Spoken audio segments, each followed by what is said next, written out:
My name is Rachel Rosen. I'm a senior at Johns Creek High School, and for the past year and a half, I've been fortunate enough to have an internship at Dr. Hastings' lab at Georgia Tech.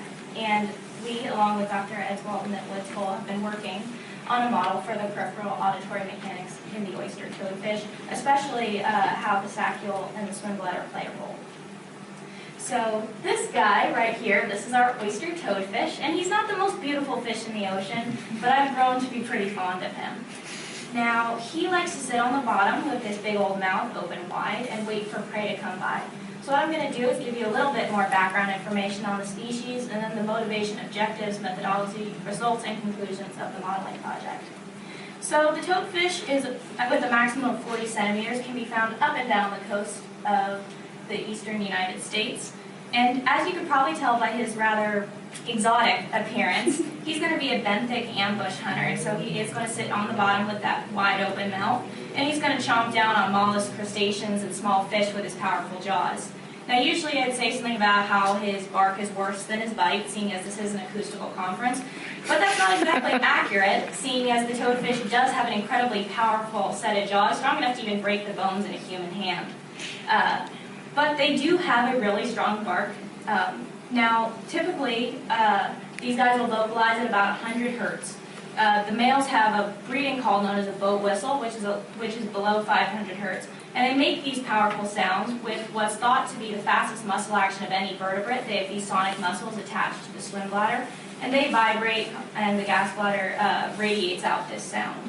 So right here is a recording from Narragansett Bay that shows both the 100 hertz grunts, which are produced by males and females, and also the boat whistle.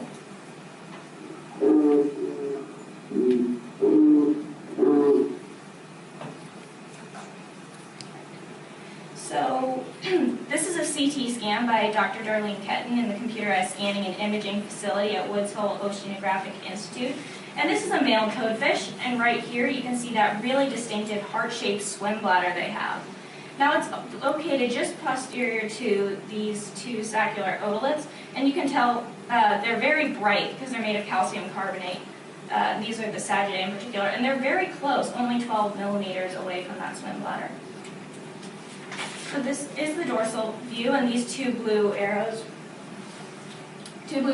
right here point out where the saccule will be located from the outside of the fish. And then in image B, we get to see the otic capsules as excess ventrally through the roof of the mouth. So these black arrows are pointing out these massive Saggidae, and it's really cool because it's very close to the brain right here. But what's also really cool about their Saggidae is that when you have an oyster toadfish, if you were to compare it to a goldfish of a similar size, the mass of these saccular otoliths in a toadfish would be roughly 100 times that of the goldfish. So this top image right here is an image of a saggida from a 17 centimeter male, and the middle image is of the sensory epithelium or macula.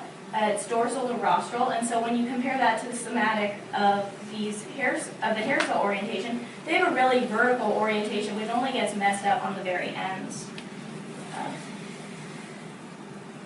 So toadfish have been fascinating researchers for over 5 decades now, and typically that's that amazing boat whistle sound, which inspired a lot of interest in the swim bladder, which helps produce it. So in 1975, Fine did a lot of research on the size and the shape of the swim bladder, and discovered that behavioral audiograms showed that the best auditory thresholds match that frequency of most of the vocalizations. In the 70s and 80s, Fine found out that the inner ear and swim bladder anatomy scale with fish length. And in the 2000s, it was determined that swim bladder plays less of a role in sound reception than it does in sound production. So what we want to figure out was whether the model supported the swim bladder's lack of a role. Plus, as we'll see in this one, whether or not there could possibly be a new path through the roof of the mouth. So what we're seeing on here is view of the roof of the mouth with the pharyngeal teeth and the gill rakes. And in image B, those are all pulled out, all that connective tissue is removed. And right here, we get to see those Saggidae and how they're really bulging out. This discoloration happens because the otic capsule is actually thinning around this point, which allows for that bulging. So using the model described in the previous presentation, our goal was to estimate auditory thresholds and examine roles played by the saccule and the swim bladder in hearing.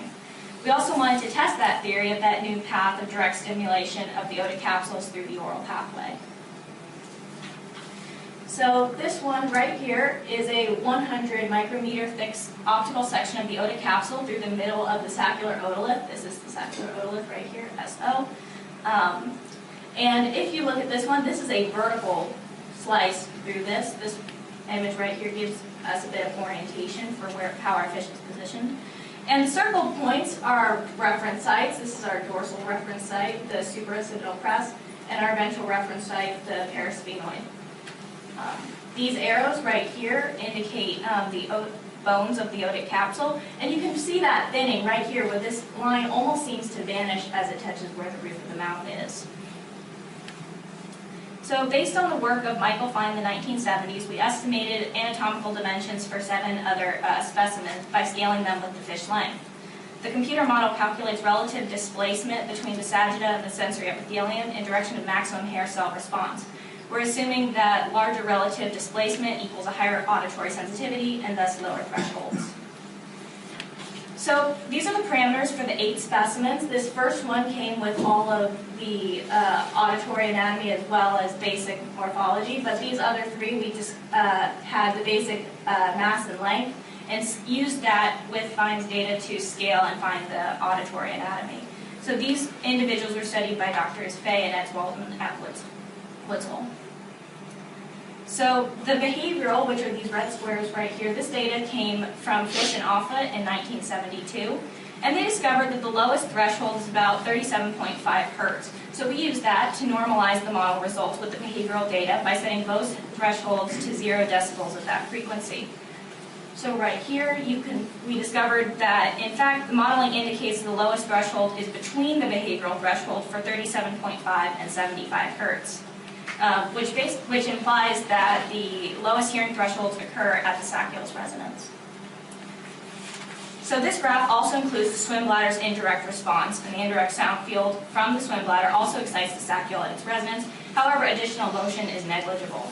The swim bladder lowers thresholds at higher frequencies, right about here. Note that the smallest males and the largest females actually share a curve, implying that auditory sensitivity may be related to size or gender. However, the differences are well within the uncertainties inherent in the model, as we can see right here. This discrepancy between the model and behavioral data could be an indication of that other path we mentioned with thinning of the mouth and through the oral access. Now, because the oyster's toadfish body is anywhere from a quarter to a third mouth, there was consideration that it might be a Helmholtz resonator. However, busted. Unfortunately, the mouth, no matter how huge it appears, is just too small to resonate that bandwidth. Nonetheless, that gaping mouth may yet be a factor in auditory ability. An acceleration of fluid through the open mouth as a result of small local pressure gradient may provide the sagittate with additional stimulation as the frequency increases. Since these fish are sitting on the bottom with an open mouth, this will allow the sound waves to go through, and it stimulates the hair cells, amplifying sound. The model shows lowest thresholds around the saccule resonance frequency, a frequency that overlaps with the bandwidth of recorded grunts and, most importantly, boat whistles. In addition, the modeling results imply that the swim bladder does affect thresholds, but only at the higher frequencies. Finally, the modeling results indicated that the oral pathway to the otic capsule may allow for direct excitation of the otolith, and as a result, enhance hearing below 600 hertz in the bandwidth of that boat whistle. So, thank you very much.